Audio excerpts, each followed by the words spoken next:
Агенцијата за финансиска поддршка во земјоделството и руралниот развој денес објави јавен повик за млади земјоделци од програмата за финансиска поддршка на руралниот развој.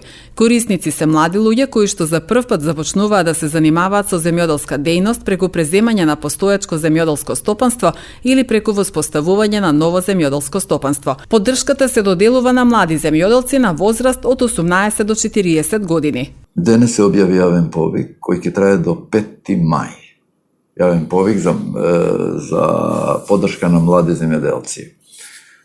На ова мерка 112 од програмата за рурален развој, на ова мерка се опфатени земјоделци кои имат од 18 до 40 години и имат максимум 18 месеци регистриран у регистар на земјоделски стопанства. Што значи и по години е млад земјоделец и по упис, по регистрација у регистар на земјоделско стопанство е млад.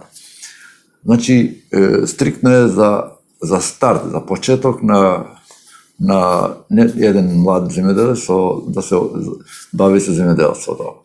Грантот е 10.000 евра неповратни, значи 100% се е повратот на средствата. Сега има некоја рангирање таму, нели, за бодирање и да не ви кажам сега кои се како за рангирање, важно 50% од бодовите треба да ги има, зато се оди понатаму на разгледување. Тие 50% се постигнуваат обично.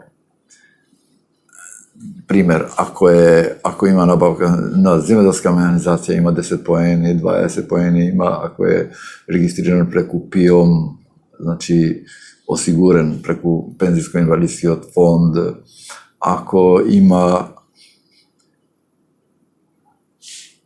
е осигурен по некој друг основ, значи земјоделството како дополнителна дејност е вработен негде и се бави со земјоделието. Значи, ова 10-20 поени, мислим 50 поени се собира. Па се има уште некои работи. Така да, или да има средно образование од земјоделство или сродни дејности. Мислам дека ќе има интерес, знам земјоделци кои се млади и доаѓаат тука, се регистрираа скоро, прилично последните месеци, да не речам, и конкретно за оваа работа, значи сака да работа, сака да се бават со земјоделието, да се интересират и за млад земјоделец, па и други програми, зашто имат право тие, ако се млади, и на ова мерка имат право, па имат право и на мерка 50-50, тоа е популарно речено. Така да, очекуваме интерес да има. Кога се аплицира, тоа оди по електронски пат, заедно со сета документација се доставува и понуда земена од некој добавувач, што сакаш да купуваш, да добавуваш. После тоа, ако се одобрува проектот, сам си купуваш тоа и попосле ќе се вратат парите. Сега, новото, што не било предходните јавни повици, е од тие средства, од вредноста на таа инвестиција, од 100%, 40% од средствата државата ги дава аванс. Значи, со самиот чин на подпишување на договор за набавка на тоа опрема, 40% средства ти ги пушта.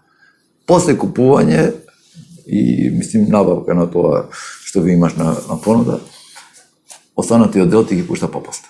Значи, тоа е помошта, пример, место 10.000 евра одедна да ги даваш, ти ги даваш од твоите средства 6.000 евра, 4.000 евра ти ги дава државата.